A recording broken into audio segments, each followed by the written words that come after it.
Yes, glory to God.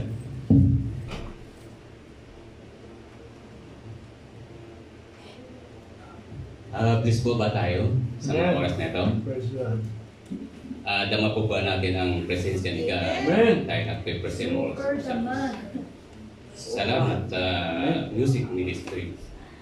Bagamat pilit itong winawasak, hindi nagtatagumpay ang gawa ni Satan sa music ministry. Nahirapan magbasa itong sa English. Tagalogin ko yan. Huwag na natin ang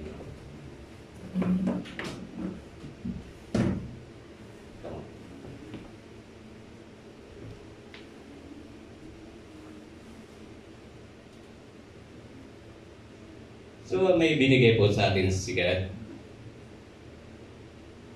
Ang binigay niya sa atin ay related sa naging mensahe ni Pastor Irene, Pastor Bernard, at naging related do sa exhort nila nung last umaga nung Thursday ba yun?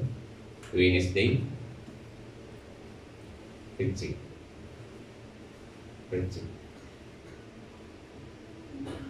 So, dapat tayo sa introduction. Okay. So, ang binigay ni God na mensahe ay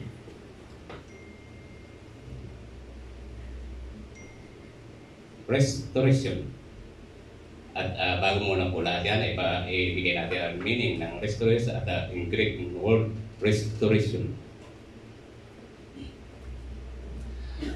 Yan, sa Greek word, ayan.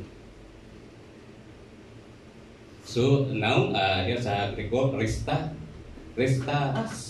restoration, meaning ako ka tas kasi.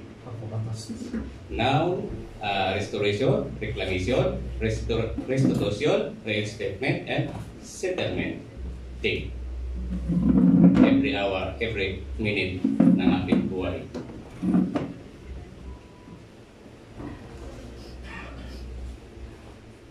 Now, ayan. Another translation ng Greek. Yes. Every meaning based in Bible. Rest. Pasahin lang po natin. Genesis. Ang unang salita para sa pahinga, Sabat ay litera na nangangahulugang huminto. Tanong. Sa paano nag-rest si Lord Jesus Christ para sa atin? Nag-rest si Lord Jesus Christ para sa atin nung tinamo niya ang pagpapahirap natin sa Kanya. Bagamat hindi tayo sinilang pa noon, isa na tayo sa nagpapahirap kay Lord Jesus Christ. Why? Sa minana natin kasalanan kay Adam. Now, ang tanong, basahin naman, patuloy lang po natin. At ang unang paglalarawan ay ang Diyos mismo na humihinto sa kanyang gawain sa paglikha. Kaunti sa pasakwento, makikita natin ang isa pang salitang Hebreo para sa pahinga, Noah, na maaaring maunawaan bilang manatili o magpahinga sa tanong, saan tayo dapat magpahinga? Sa paggawa ng kasalanan na nagpapalayo kay God at sa atin. Amen. Tanong, saan tumungo si Lord Jesus Christ nung siya'y nagpahinga? Sagot, basahin po muna natin ito. The states in which all the excess. Hades is the state in which all the excess. In the New Testament, a descent to Hades may simply refer to someone's death and disembodied existence. In the sense, even Jesus enters Hades. Doon po siya nagpahinga. Salamat sa resting ni God. Bakit? Nagtagumpay si God. Ba't hindi patuloy ang magtatagumpay si God? Kung hindi muling nabuhay si God, wala tayong katagumpayan mula kay God. Amen. Now, after 3 days, at doon sa Hades, pagkabuhay niya maguli, ay may sinama siyang mga kaluluwa ron. Alalahanin po natin, ang kaluluwa natin, espiritual man natin, ay hindi kailanman namamatay. No, may sinama siya, inango siya doon sa place na Hades, na kung saan ito ay first death. Hindi ito Indian na. Dahil second death, ito ay katapat ng second life. Now, doon, after 3 days, yun, humango si Lord Jesus nabuhay na bago, at doon nagkaroon tayo ng katagumpayan, restoration sa pamamagitan ni Lord Jesus Christ at sa atin mismo. But ang tanong, nasa atin ba tuluyan ang restoration? Tungayan natin yung rest. Tayo ba ay unti-unting nagre-rest sa paggawa ng patuloy na paggawa ng mga kasalanan nagpapalayo kay God at sa atin? Tayo lang po makakasagot nun. Now, salamat kay God sa restoration na ibinigay niya sa atin. At nagkaroon tayo ng tuluyang kaligtasan na hindi naman natin hiningi. Ito yung 2025 na ibigay na sa atin. So, salamat kay God. Ito yung pinakadakilang gifts na ni God sa atin na hindi naman natin hiningi sa Kanya. Huwag na po natin sayangin pa. Kaya sabi nga ni God, magpatuloy kayo sa akin. Now, restoration.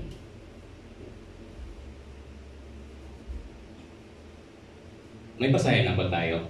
What does restoration means in Hebrew? The Hebrew word for restore in this verse is swap. And it means to turn back, return, to bring, recompense, bring them all back, repent. Ito ngayon natin yung repent. Anong ibig sabihin ng repent? Ibig sabihin, pagpapalit ng ating diwat kaisipan.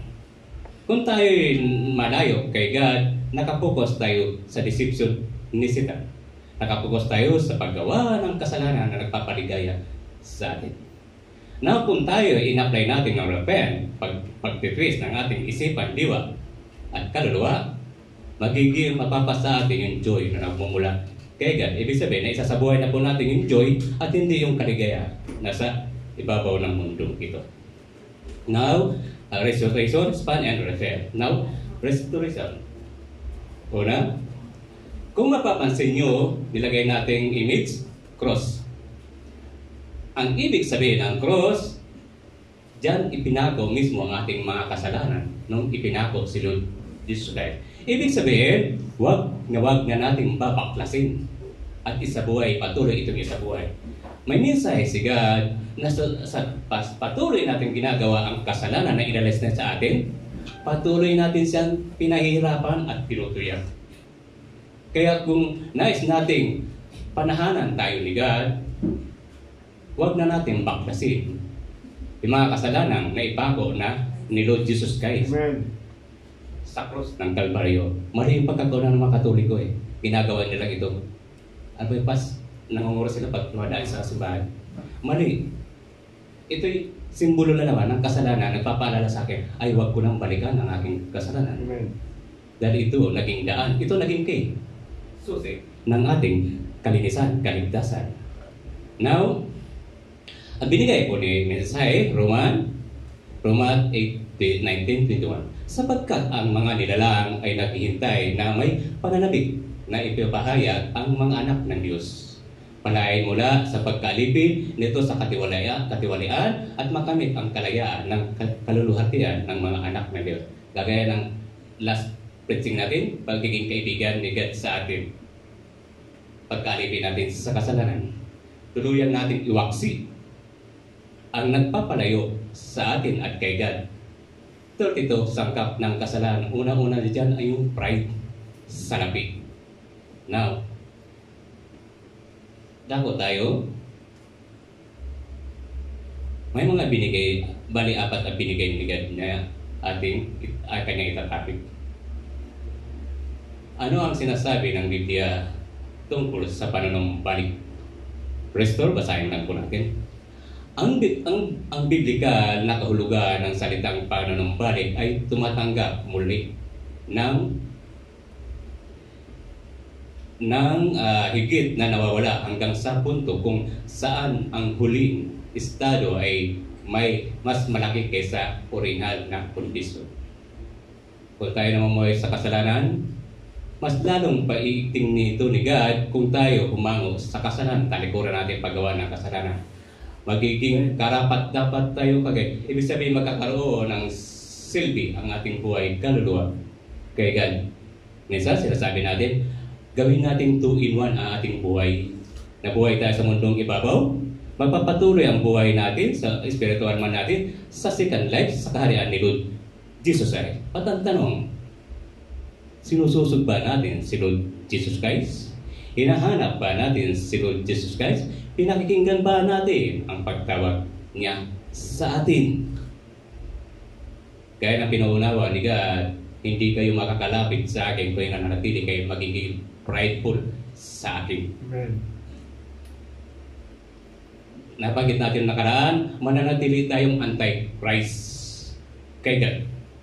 Na hindi lang yung mga Hudyo, maging tayo man. Now, ito may binigay si God, may bibigay na 4 na aspekto sa panunumbalik kay God.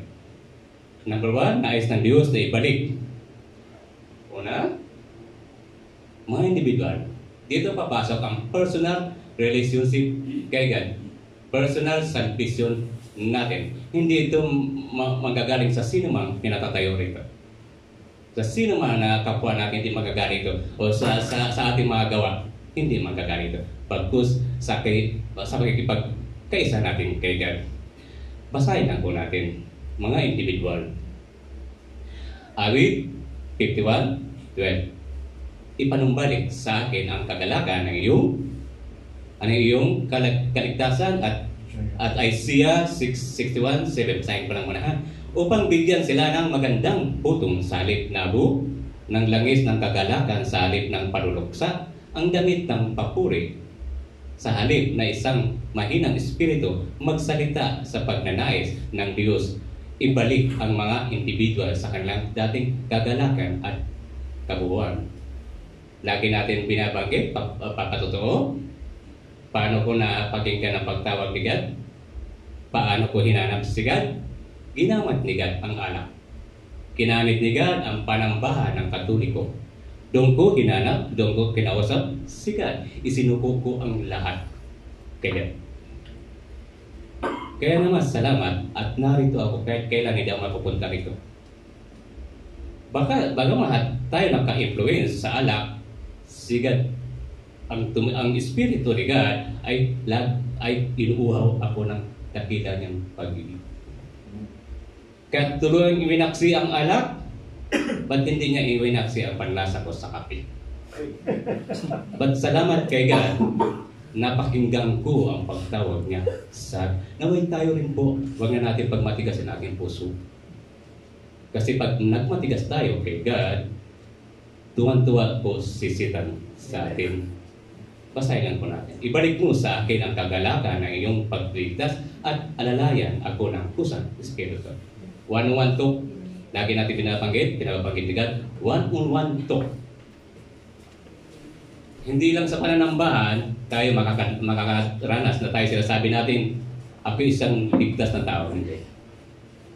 Dapat may 1-on-1 talk. Totoong pakikipag-usap kay God at pagtitiwala at pagsasalamat kay God. Isaiah 61, kahalili ng iyong kahiyan ay nagtatamo kayo ng ibayong karangalan. At kahilili ng pagkalito ay magagalak sila sa kanilang bahagi. Kaya sa kanilang lupain ay mag-aari sila ng ibayong kasaganaan, walang hanggang kagalakan na mapapasak kanila. O diba? Kung nasa atin na si Lord Jesus Christ, ay ang lahat ng mga nawala sa atin, mga ninanais natin papunta sa atin, ay ibibigay ni God sa atin. Now,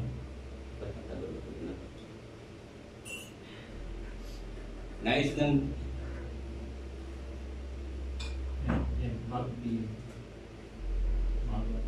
individual, kusang espiritu sa Isaiah.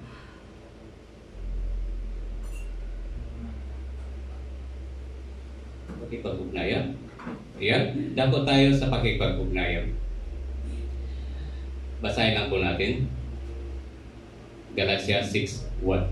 Mga kapatid, kung ang isang tao ay nahuli sa kasalanan, kayo mga espiritual ay dapat ibalik silang na malumanay at ay nagbibigay ng kahalaga ng panunumbalik ng mga nasirang relasyon sa loob ng komunidad ng pananampalataya.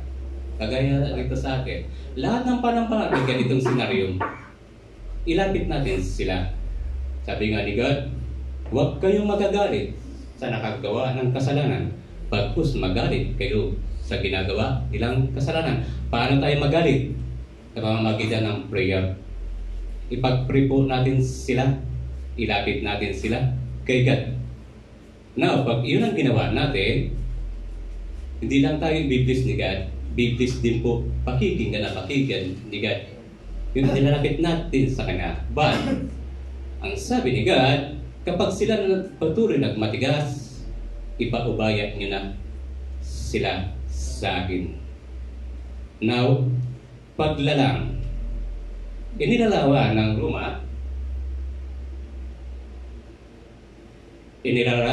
Roma 8:19-21. Ang buong nilalang na humahagulhul para sa pagsasauli na sa huli ay tumutukoy na hinahanap ng pag-asa ng isang panibagong sanlibutan. Sino po yun? Bagong nilalang. Amen. Tayo po, kung tayong totohanan nagpapasakop kay God.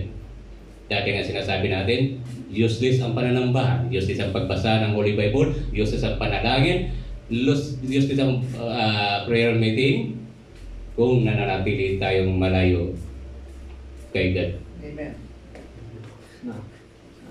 Ang sabi pa ni God, ang isang uri ng pagtulog sa panambahan niya, isang uri ng kasalanan. Hindi po talent na sinasabi ng kabila.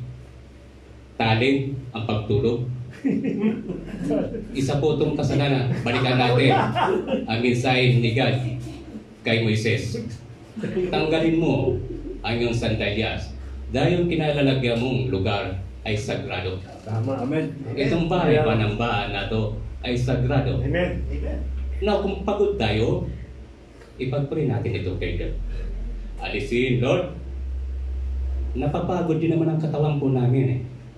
But dahil sa Holy Spirit ninyo, bibigyan niyo po kami ng panibagong kalakasan. Yes, Lord. Amen. Higit sa lahat, spiritual man po namin. Ito pinakamahalaga sa atin, spiritual man natin. Now, naunawaan na po natin ang ibig sabihin ng Roma 8:19-21. Now, basta ituloy lang po natin. 21. Na buong nilalang naman ay nagiging laya mula sa pagkaalipin ng kabulukan at kalayaang maluluhati ng mga anak na. So, pag nagtuluyan tayong hanapin si God at hayaan nating panahanan tayo ni God, gawin templo ang ating puso, gawin langit ang ating. Karamihan kasi alam ng mga karamihan na ng palatay ang langit nasa taas. Ba't hindi nila maunawaan ang langit mismo nasa atin? Amen. May mensahe, diba, na hindi aalisan ni God yung langit. Pag wala, mali po ito. Ang langit ay nasa atin mismo. Amen. Kung ang tanong, papayagan ba natin ang ating puso, spiritual man, na maging langit? Amen. Ni God? Amen. Amen. Nawa sa atin, maging sa ating pamilya, ilapit po natin sila. So, number 2,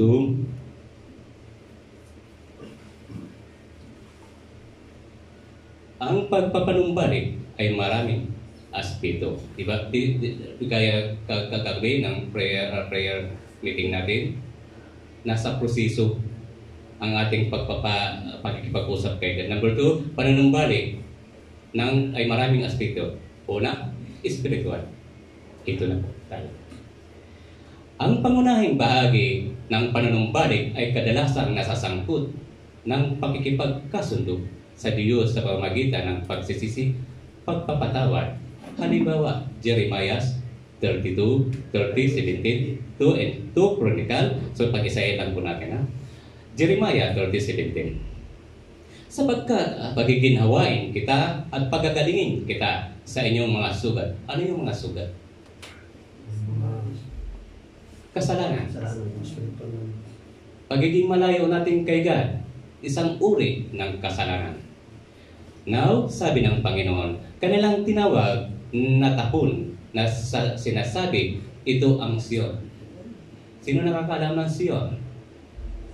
Sa Israelite, sa Israel, pinakatuktok ng bundok. Sion. Pinaunawa ni God, nandudun siya mismo sa Sion. Kung yung mga Israelite magpapatuloy sa Kanya. Tanong, hinahayaan ba natin ang ating buhay, puso't kaluluwa maging Sion ni God? Amen. Praise the Lord. Nawa, whole. Nawa. Kasi, kung hinahayaan natin maging malayo kay God, kahit kailan hindi niya gagawin tayong Sion. Lalayo at lalayo si Lord Jesus Christ sa atin. Gaya ng extraordinary Pastor Bernard, Pastor Irene, hindi makikita ng Diyos amang hari ang pagiging tao natin, ang pangalan natin, bagus ang pagiging Lord Jesus Christ ni Lord Jesus Christ sa atin. Ibig sabihin, nananatili tayong pinanahanan ni God, nananatili tayong Sion kay God. Ito yung panambahan din. Ito mamaya aatake, mamaya malalaman nyo kung paano aatake. Chronica 7:14. Kung ang aking bayan na tinatawag sa pamamagitan ng aking pangalan ay nagpakakumbaba, marami pumapasok ng panambahan hindi magawang panipisin ang kanilang pride. Lalo yung mga ginagamit sa panambahan mismo. Sila yung mga bulaang tagasunod, sila yung mga bulaang propita.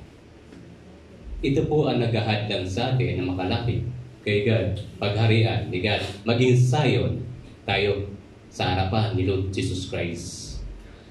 Taliko at talikuran ang kanilang masamang mga lakad, akin ngan didinggin sa langit at ipatatawad ko ang kanilang kasalanan sa paggagalingin ko ang kanilang lupay. Sino yung lupay? Tayo po mismo iyon. Gaya ng lagi natin patotoo, paano ko napakinggan ang pagtawag ni God? Kinausap ko siya kay God. Matutuwa pa doon, under label tayo at nasa panambahan pa tayo ng Katoliko. Minsan ni God, kung ako ang hahanapin ninyo, ako'y masusumpungan. Ano man ang ginagawa ninyo, ano mang oras ito, saan man kayo naroon. Gaya ng yung woman sa Marital woman. So inalis ni God yung mga bumabadakit sa pagpananampalataya. Now, emotional. Ito na. Madalas tumatake sa atin ito, emotional din. Lalo sa usaping salapi. Lalo na sa usaping relasyon pang tao. Pag-ibig. Emotional. Salamat sa pagkakaroon ko ng depression. Salamat at minsan ako magpatiwakaan. But salamat na pagtagumpayan ko yun. Sa pamamagitan ni Lord Jesus Christ, ginamit niya kaysa isa pang anak. Pinaunawa niya, pag ikaw'y nagpatiwakal, kawawa yung anak mo. Yung kinatok na revelation sa akin. Nakatali na yung matibay yung humot, depression. Nawasang pamilya. Tumalikod kay God. But salamat sa pagpapalo ni God. Huwag natin kainisan yung pagkakasala natin, yung pagsubok sa atin.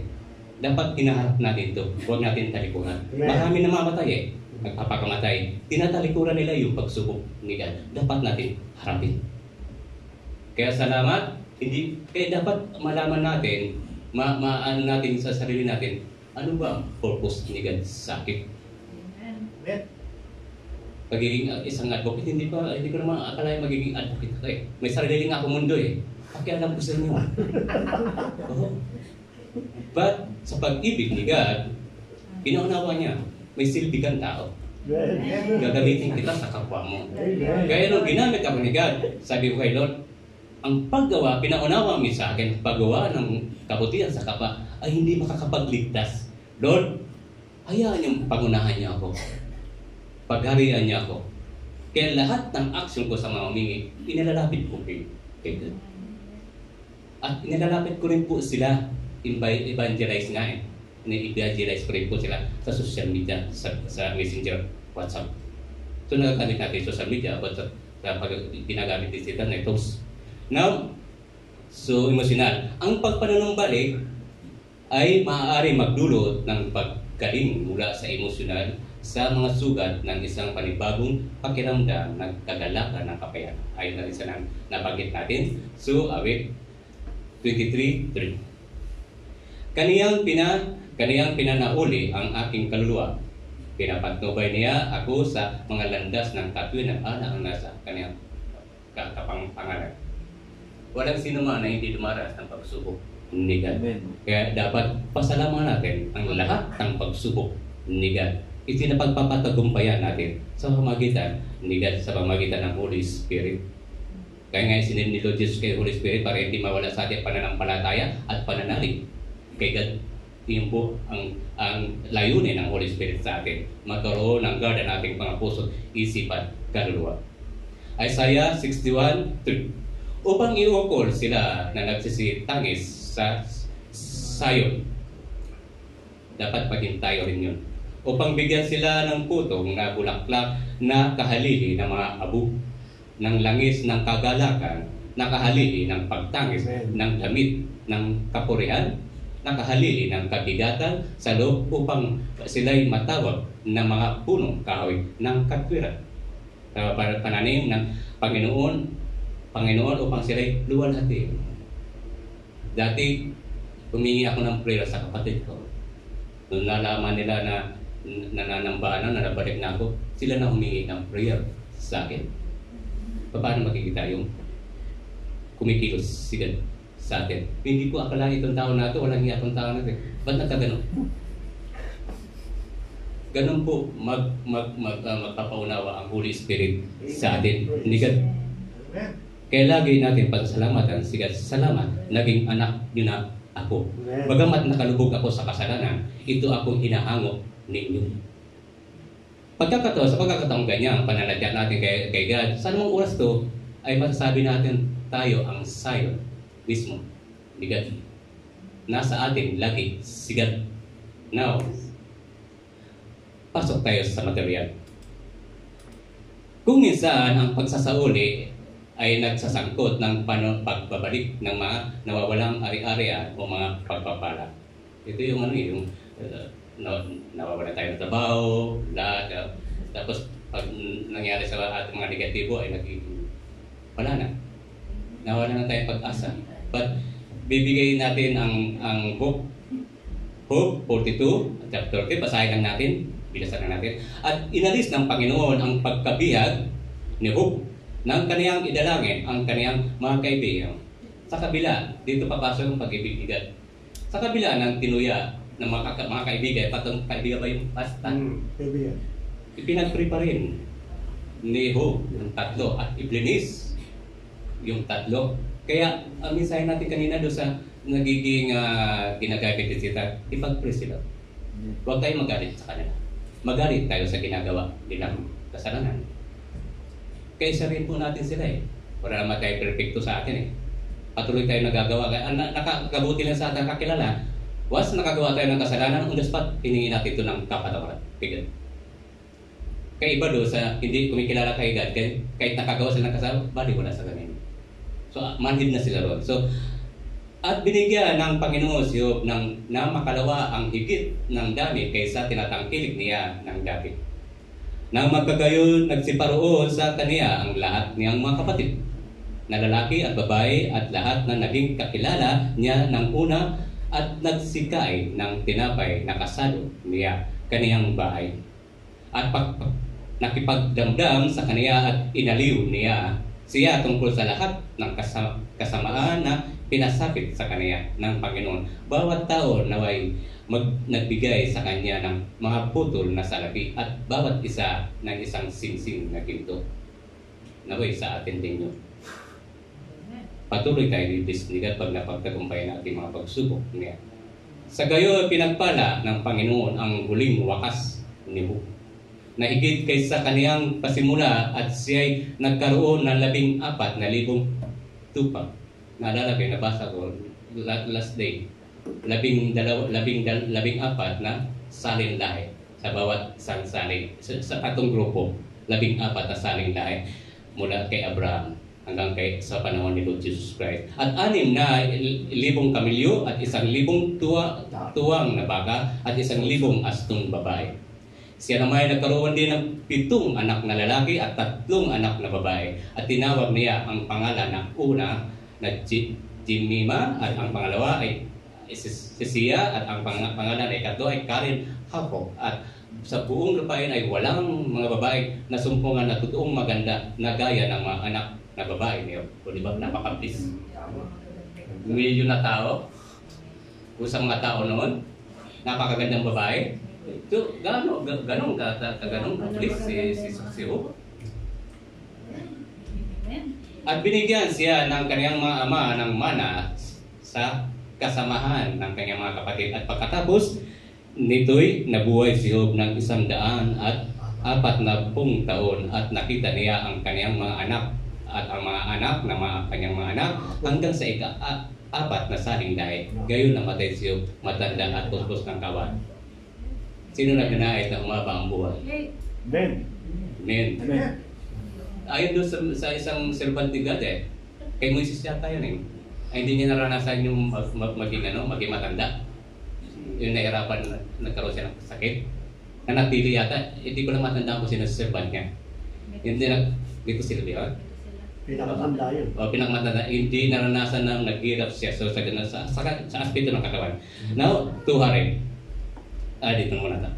Kuminto sa talatang ito, verse 6. Ito yung sa verse 6. Sa gayon, ang simbahan o ang individual na sa isang simbahan ay naliliwanagan sa pamamagitan ng pag-uugnay ng panlabas sa panloob na tao. Dahil dito, sa proseso ng paghahatol sa pamamagitan ng pagbabagong buhay ng tao ng simbahan ay pumasok sa ganap na pagkatuparan ng kanyang kakaibang makalangit na buhay sa pag-ibig at katotohanan. So, ibig sabihin, maging makatotohanan tayo sa pagkikipagharap natin kay God. Sabi nga natin, hindi lang sa panambahan ito, bagkus sa labas ng panambahan. Kasi ang pagiging Diyos ni God, every milliseconds ng ating buhay. Number 3, ang pananambalik ng isang proseso ay isang proseso. Ang Biblia ay hindi nangako ng agarang pag-ayos, kundi isang paglalakbay ng pagbabago at pagpapagaling ng mga talatang at mga talata ito. Juan Pedro 5:10. At ang Diyos ng lahat na biyaya na tumawag sa inyo sa kanyang walang hanggang kaluluwatian kay Kristo. Pagkatapos na kayo ay magdusa ng kaunting panahon, ay siya rin ang magpapanumbalik sa inyo at magpapalakas sa inyo. Matatag at matatag ay nagbibigay diin sa Diyos ng katapatan sa gitna ng mga hamon. Gaya ng prayer meeting natin kagabi, ipinag-pray natin yung mga kamatira natin, bakit ito nagkakaroon ng contradict? Kaya lagi binabanggit natin, Lord, isin mo ng Holy Spirit yung pinag-pray namin na sila mismo makipag-usap sa inyo ng totohanan. Kasi pinapasok natin kanina individual personal pagkipagtok kay God. Sabi nga ni God, hindi magagaling ang kaligtasan sa bawat isa sa inyo o sa paggawa ng kabutihan. Bagos magagaling kaligtasan nyo sa akin mismo. So, ganun po ang ating isa-apply. So, number 4, ang pananambalik ay nangangailangan ng pananampalataya. Ito tayo. Tanong, may pananambalik ba tayo kay God? Ang paniniwala sa mga pangako ng Diyos at aktibong paghingi ng tulong sa Kanya ay napakahalaga para makaranas ng pananambalik. Gaya ng prayer meeting natin kagabi. Maging makatotohanan po tayo sa Kanya. Una-una, maging humble po tayo kay God. Huwag na natin pagmatigasan natin puso. Kasi kung si Haring Paraon, matigas na yung puso, ayon kay Pastora Irene, lalo pang pinagmatigas ang puso. Ba't nakakatuwa doon? Kasi pinakita ni God ang 10 himala para makita ng mga Israelite. Matitigas talaga, mas matitigas ang ulo ng mga Israelite. Naway, wag din po tayo. Kasi kaysa din tayo ron eh. Kung ano naranasan ng mga sinauna, ganun din maranasan. Kung patuloy tayo magmamatigas kay God. Kaya salamat binigyan tayo ng panambahan ni God. Salamat kay God, binigyan tayo ng totoong pastor-pastora. May Diyos, may pananampala, at may takot sa Kanya. Yun ang naging kasagutan ng prayer ko eh. Mabigyan kami ng totoong panambahan. Bagamat ang panambahan ay hindi talaga mawala, malalaman niyo kung anong tawag sa mawawala ang ginagamit talaga ni Satan. But salamat at nagibigyan tayo ng karunungan, ng knowledge and wisdom. May gumugulo sa inyo. Ibig sabihin, si Satan nga ay magulo eh. Santiago ng 1:5. Ngunit kung nagkulang ng karunungan ang sinuman sa inyo ay humingi sa Diyos na nagbibigay ng sagana at lahat ng hindi nanunumbat at ito'y bibigay sa iyo. Knowledge and wisdom. Amen. Sa pamamagitan ng Holy Spirit. Pag nasa ating Holy Spirit, nasa atin ang knowledge and wisdom. Lahat ng ating naisip ay magkakaroon tayo ng mga positibong ideya na pagmumula lamang kay God, karunungan, ika nga. So, gaya ng binigay niya kay Haring Sulong. So, now, conclusion tayo. Ano ang mensahe ng panunumbalik? Ang mensahe ng panunumbalik ay ang pag-anyaya. Ito na malaman kung bakit. Ang Ebanghelyo ni Kristo at ang kanyang tunay na simbahan ay pinanumbalik ng isang propeta sa modernong panahon. Tayo na po yun, yung mga ginagamit mga pastor. Kaya sabi minsan, mas maganda pa yung nagtutok na masasaktan kayo. Mensahe ni God, mag-iingat kayo sa matatamis ang dila. Kaya tayo mga nasasaktan, maraming kapatiran natin, kasama ko eh. Sa nasasaktan ni God eh. Kasi malinaw ang mensahe ni God eh. Ang aking salita ay may double dig. Masakit ito pag tinarak sa inyong mga puso, but ito ang magpapalaya sa inyo. Now, kung ayaw natin masaktan at magagalit tayo doon sa nagtutok rito, hindi tayo mismo nagagalit sa nagtutok rito. Kay God, tayo nagagalit. Bakit? Yung binubulkas ay mensahe ni God eh. Hindi naman sa amin nagagaling yun. Bagamat kami ginagamit dito, salamat sa tumutuya sa amin. Dahil pasok doon sa mensahe ni God eh. Mas iangat ko ang ibinababa. Amen. Lahat ng babanggitin nasa mensahe ni God. Kaya maging maingat po tayo na kung tutuhanan tayo magpasakop, ang sarili mo natin, questionin natin. Lord, tutuhanan niyo akong mapakinggan ko ang pagtawag ninyo sa akin at mahanap ko talaga kayo. Amen. Yung personal, kanina binanggit na ako, individual. Now, Ebanghelyo. So, una, pagpapahayag ng Diyos sa ating Ama ay buhay. Mahal tayo at siya ang Diyos ng pagpapahayag. So, challenge. Ano ang humahadlang sa panunumbalik? Ito na. Maraming maaring hindi mo kilala si Sambala. Tubiya, Gesem, ngunit tulad ko, marahil, ay nakatagpo ka ng iba pang mga sumasalungan. Ito nabanggit natin dito sa panambahan. Tulad ng paghihina ng loob, pagkapagod at takot, ito ang ilan sa mga kaaway ng panunumbalik at muling pagtatayo. Sabi ng paghihina ng loob, hindi magbabago ang asawa mo, hindi niya mapapansin ang mga magagandang bagay na ginagawa mo para sa kanya. Sino nakakaranas ng mga binabanggit ni Sambala rito mismo sa panambahan? Kaya nang binanggit natin kanina, salamat hindi nagtatagumpay ang gusto mong wasakin ang music ministry ni Sambala. So alam na natin ang tawag doon sa ginagamit ni Satan, hindi yung mismong pangalan ng tawag. Sambalat mismo. Ito pa, para maliwanagan natin. At bago ang lahat, ipakilala ko muna kung sino si Sambalat. Mula nang ang Jerusalem ay nasa wasak at bumagsak sa kalagayan, Si Sanballat ay hindi kailanman nakikilala. Ibig sabihin, lihim lang na nanatili sa ating panambahan. Ngunit sa sandaling muling itayo ang mga pada, nagpakita siya bilang isang kaaway. Ang salitang Sanballat ay nangagpuhulugang lihim na kaaway. So alam na natin yung ginagamit ni Sisal sa anumang panambahan, si Sanballat. Sanballat ang pangalan. So ako ba, kaaway ko dito sa panambahan, Sanballat ang tawag sa akin. Lihim na kaaway. So asa na ba tayo? Makinig. Lihim na kaaway. Makinig, may mga Sanballat na uri ng mga tao na pali na tumatambay at naghihintay na pigilan ang inyong pag-unlad at kaunlad. Marami dito sa atin. I-broadcast ko lang ang pagiging advocate ko. Nung umalis ako sa una naming panambahan, ano naging hatol sa akin? Backslider. Ano naging dahil sa backslider? Pagiging advocate.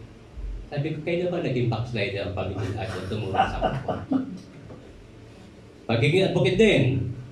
Sa messenger, sa Facebook, nadadali ako ng mga advocate doon, mga yung tinataas nila yung mga Anong sagot ko lagi sana? God bless. Yun lang, hanggang God bless na yun. Wala silang magagawa, wala silang matatagkap na sasalatakin. God bless. Yun na, natatahimik. Kasi, binabalik mo, inano sa iyong pangalan ni God. Ibig dapat tumimo sa inyong pag-ibig. Amen. Kasi ikaw lang naman nakakaalam kung anong ugnayan mo kay God at ikaw mismo. So, salamat sa Diyos kaya wag natin pagalitan sila magpasalamat tayo. Kasi yun talaga ginagamit din sila. Kailangan, ang pinangunawa kasi ni God sa atin, maging matatag tayo sa Kanya. So, mapaglabanan natin mga gawa kay Sanballat. Sa araw na gumagawa ka ng hakbang upang muling itayo, yes? Darating sila, sinasabi ng kasulatan nang sila ay nagsimulang muling itayo. Si Sanballat ay nagpakita at siya ay nagsalita sa harap ng kanyang mga kapatid at ng hukbo ng Samaria at nagsabi, ano ang ginagawa nitong mahihinang mga Hudyo? O ba? Ininsulto kay mga Hudyo. Samantalang ngayon, napakalakas ng Israelite. Na maliit na bansa pero hindi matatalo. Magpapatibay ba sila? Bubuhayin ba nila ang mga bato mula sa mga puntun ng basurang nasunog? Diba? Ganun sa Sanballat. Kaya alam niyo na ang tawag sa kanila. Kailangan mong manatili, dito basahin natin ni Nehemiah 4:2. Kailangan manatiling handa para sa uri ng mga kaaway. Si Sanballat, kailangan mong armasan ang inyong sarili sa espiritual upang hindi sila masira ang iyong pag-unlad sa muling pagtatayo ng iyong kapalaran. Ayon na rin sa prayer meeting natin kagabi. Sinasabi ng banal na kasulatan na sinalatahan ni Nehemiah ang kanyang mga tauhan sa gabi at araw at nanatili silang handa na harapin ang sinumang kaaway na lalabas upang pigilin ang kanilang pag-unlad. Sinasabi ng banal na kasulatan, kaya kami ay nagbagal na gawain at kalahati ng mga tao ay kumahawak ng mga sibat mula sa pagsigat ng araw hanggang sa lumitaw ang bituin. Kasabay nito, sinasabi ko rin sa mga tao, ang bawat isa at sa kanyang lingkod ay manatili sa gabi sa Jerusalem upang sila ay maging bantay natin sa gabi, isang pangkat at nagtatabaw sa araw. So, ibig sabihin natin, kagaya na binabanggit natin kagabi, prayer without ceasing.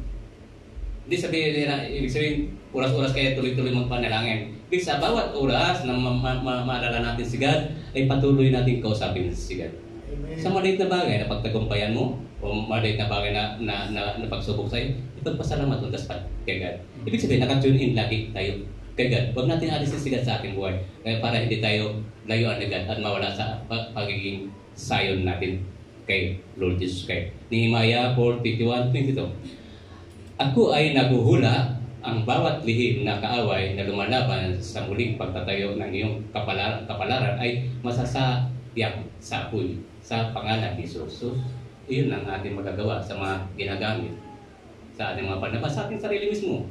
Kaya gusto natin umulan, may darating sa Sanballat sa ating mga buhay. So, kung nanatili tayo kay God, ipapasakay ka na lang natin to. At siyempre, pag-pray natin sila. tingin natin ang kapatawaran. Hindi nila naman ginagawa nila eh. Dahil nga sa bulag sila sa ating Panginoon. So, naway magpatuloy po tayo. So, nabitin po ba? No, Sa paros na. Continuous na. Pero salamat sa pagkakataon nito at isa ng mga katagumpayan Lord sa mensahe natin po sa bawat isa sa amin. Okay, tumimo po talaga sa aming mga puso ang daki ng at lahat ng pinakadaki ng pag-ibig niyo po talaga sa amin. Bagamat kami ay makasalanan, kami patuloy na pinupusto niya ng daki ng pag-ibig. Salamat sa Holy Spirit, conviction ng Holy Spirit sa bawat isa sa amin. Na may magpatuloy. Lord, patuloy ang tulungan, mag-grow up ang aming pananampalataya sa inyo, Lord. Huwag na kayo matangay po na sitan, maisulat niyo po ang aming mga pangalan sa buhay ng inyong, libro ng inyong buhay, Lord Diyos. Hindi na po ito mawawala, Lord Diyos. Lord, huwag lang hayaan ang bawat isa na nakaupo lang sitting ministry. Bagkus, magamit niyo rin po sila dito sa panambahan na ito hanggang sa pagbalik nila ng Pinas. Lord, maraming salamat po, Lord, at patuloy kami puspusan ng dakilang pag-ibig. At ito po sa amot namin dalangin pasalamat pagkakila po sa inyo at pagsamba sa mga anak po ng halagugtong anak Jesus Christ, bagi sa walang sang paggabay po ng Holy Spirit, sa bawat isa na po Diyos ang mahari. Amen. Amen. Amen.